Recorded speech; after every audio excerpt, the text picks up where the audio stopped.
Welcome back. Today we are going to be looking into gradient slash slope of a straight line.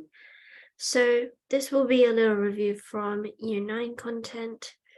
So we're going to go through this a little bit quickly. I've got two diagrams, but before we look into those two diagrams, we need to see how to read a graph. That is the most basic thing that we need to, I guess, understand. To read a graph, we need to read from left to right. Right? The reason being is I want my run to be a positive.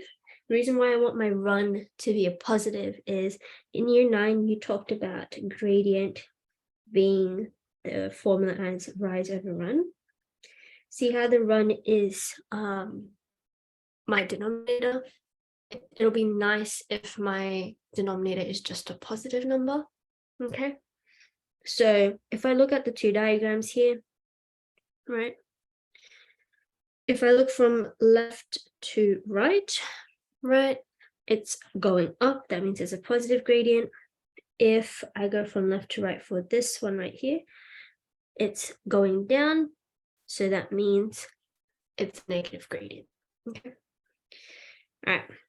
Let's go to the nitty-gritty stuff. A gradient can be four things. First one is positive. Okay. Then it can be negative, which we saw on our two diagrams at the top. Third one, it can be a gradient of 0. And the last one that has been here is undefined. What it means by undefined is having a vertical. So having a vertical line means that the gradient is undefined. So it will look like something like this. This is an undefined gradient.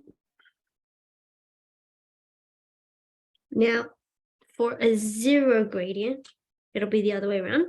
It'll be a horizontal line, just like so. Okay.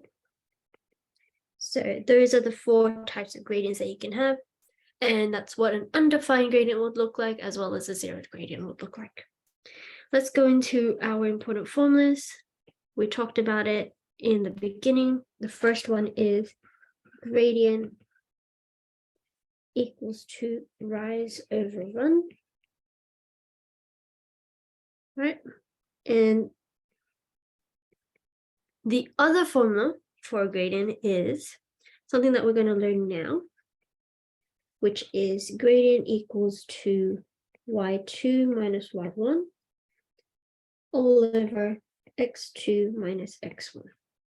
These are the two formulas that you need to remember. Okay, and these two are the two formulas that you can use to forget the gradient over a straight line.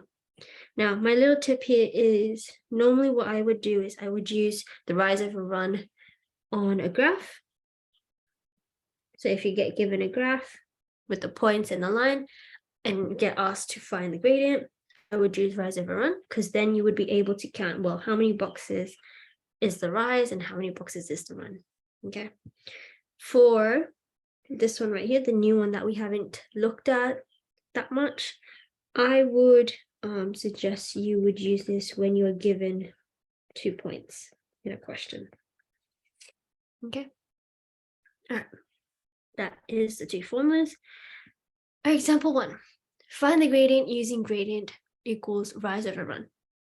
So in this case, right, it'll be nice to use rise over run because, like I said, you are able to count the boxes. So what I'm going to do is I'm going to write the formula again. The reason being is that it will make it much easier for you to remember the formulas. My rise is, I guess, my y-axis. So my rise is going up or down. In this case, it is 4 boxes, right? Or 4 units. So my rise is 4. And my run is my horizontal line going left or right. And it is 5 boxes or 5 units.